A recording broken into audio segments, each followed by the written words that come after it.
Seguimos en el FutureCom 2011, empezamos el tercer día de coberturas de vídeo y nos acompañan de la asociación Abranet de Brasil. Tenemos de hecho al presidente, Antonio, que nos va a acompañar y como siempre nos va a hablar en portugués y vamos a hacer el combo de español-portugués en el día de hoy. Antonio, bienvenido a Telesemana. Muito obrigado, é um prazer.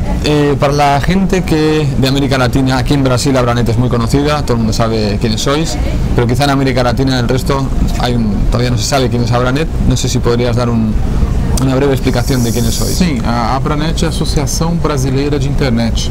Ela reúne os provedores de acesso à internet e dentro do contexto dos provedores nós temos provedores de acesso, desde pequenas empresas de telecomunicações que provêm acesso via rádio, via ADSL, via cabo. Tem empresas de conteúdo, então tem empresas ligadas a grupos jornalísticos de informação que provêm conteúdo no país, empresas de busca, empresas de redes sociais, enfim, a gente tem toda a cadeia de internet, desde empresas que têm engenharia, implementação de sistemas, de redes, até as empresas que operam o serviço final para o usuário. E a representatividade da Abranet, nós temos associados basicamente em todos os estados do país. Los operadores móviles van a ofrecer internet o ofrecen internet móvil. ¿Cómo encajan ellos en vuestra asociación? ¿Pueden ser parte de la asociación o cuál es el rol? Sim, os operadores móveis têm entrado com bastante força, principalmente com as redes 3G, e certamente são bem-vindos e existem já hoje associados que desenvolvem aplicações para as redes móveis, né? Então hoje a gente fala da realidade da internet, a internet ubíqua, né? A internet em todos os lugares ao mesmo tempo. Então é difícil hoje fazer uma distinção de qual meio é usado para o acesso. Então, certamente a internet móvel é uma tendência e certamente nós estamos atentos a isso e todos que atuam nesse mercado são bem-vindos na asociação. Bueno, coméntanos si puedes datos del mercado brasileño, cuántos usuarios de internet hay, cuántas conexiones y un poco quizá cuál es la expectativa de cara al 2014 cuando empieza el primer evento deportivo importante que es la Copa del Mundo. A gente tem acompanhado o crescimento da internet e é interessante que além da massificação do aumento de número de usuários, e aí existem números aí em torno de 70 milhões de pessoas com acesso à internet. Em lugar ou não necessariamente no domicílio, mas em locais públicos, a somatória de toda a audiência total da internet no país. Exato, é uma estimativa, né? Existem estudos diversos, mas esse é um número mais consistente que nós temos.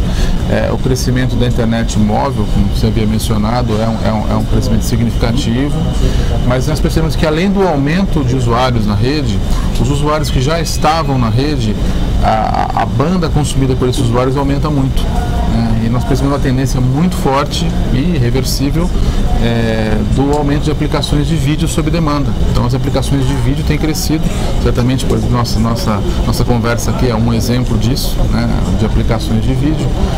Tem crescido muito e isso tem demandado das empresas que atuam no setor mudanças de infraestrutura.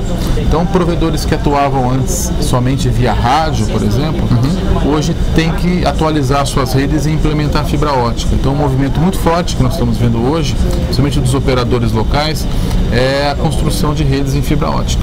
Esse crescimento está muito grande e nós percebemos inclusive o reflexo na indústria. Hoje a indústria brasileira de fibra ótica que atua nesse mercado tem um tempo de entrega grande. Hoje, se a gente for adquirir aí um lote, um trecho aí de fibra direto de um fabricante, o prazo de entrega varia de 60 até 90 dias de entrega. Quer dizer, é um sintoma claro da expansão desse mercado. Okay. En cuanto a las tecnologías de acceso, ¿cuál domina? ¿El DSL, el dial-up, la fibra? Hoje no país ainda o ADSL e o cabo, a partir das concessionárias, dessas operadoras de atuação nacional, são grandes. Mas se nós somarmos os provedores locais que atuam basicamente via rádio, todos eles somados chegam a um índice aproximadamente de 8% das conexões do país. Se somarmos todos os provedores locais, aí nós estamos falando de provedores que atuam em uma cidade, duas cidades ou regionalmente e basicamente atuam via rádio, esses provedores todos somados seriam hoje a quarta maior operadora de banda larga do país, né? é uma força fora das concessionárias de telecomunicações que cresce, e principalmente nos nichos de mercado deixados pelas concessionárias, porque evidentemente que a extensão territorial do país é muito grande e muitas áreas periféricas das cidades ou mesmo municípios menores do interior do país têm uma demanda e esses operadores locais acabam suprindo esa demanda. Okay. Había una tecnología hace unos años, en el 2008, 2009, que era WiMAX, que parecía que iba a llegar con fuerza y iba a ayudar a conectar a Internet. ¿Qué ha pasado con esta tecnología y por qué al final no?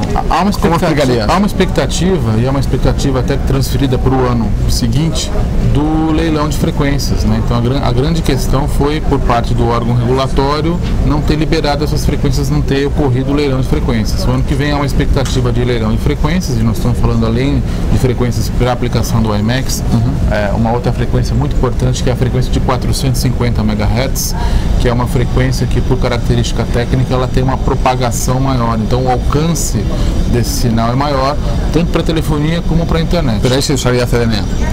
Não? Sim, exatamente. A aplicação em CDMA, mas a expectativa é muito grande porque finalmente há uma frequência destinada para a aplicação de acesso à internet em áreas rurais, em regiões remotas, que até então todos os planos que existiam de atendimento à internet no país ou mesmo de telefonia focavam apenas a sede dos municípios ou os municípios maiores.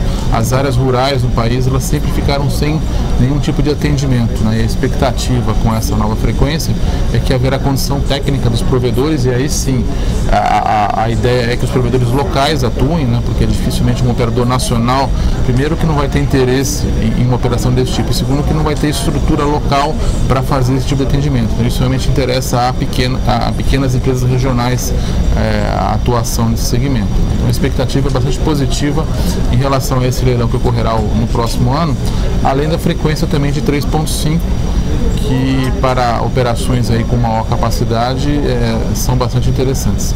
E é interessante citar também que com o aumento da implementação de fibra ótica através dos provedores locais, começa a surgir algumas questões relativas, por exemplo, à locação dos postes, para poder se utilizar a implementação da fibra ótica em alguns municípios. E alguns provedores locais têm sofrido com a questão da isonomia, quer dizer, o custo para alugar esses postes para colocar o cabeamento de fibra, muitas vezes está em descompasso com o custo ofertado para operadores maiores, né? Então há uma questão até que nós vamos levar à agência regulatória, no sentido de provocar a isonomia nesse sistema, e logicamente que para o consumidor final, para quem tem interesse no uso desses serviços, a questão é que haja competição, né? E haja realmente mais opções. Então a gente tem que desenvolver um mercado de forma isonômica para promover a competição, né? Esse é o grande ponto aí que nós colocamos. As cidades onde há competição, onde há mais de um operador efetivo, o usuário tem mais velocidade e tem menores preços na banda larga, né? Então garantir a competição, qualquer ação no sentido de garantir a competição é extremamente positivo. Y por último, hablando de los precios del mercado y la ventaja competitiva de tener precios más bajos, el tema de los impuestos, ¿cómo afecta al acceso a Internet? Que siempre se habla que en telecomunicaciones en Brasil los impuestos son muy elevados comparados con... Sim, isso é um impacto grande. Quando a gente fala em massificação de serviços, certamente o preço é um fator importante, e no país hoje a carga tributária é muito alta, e essa carga tributária certamente eleva o preço da banda larga.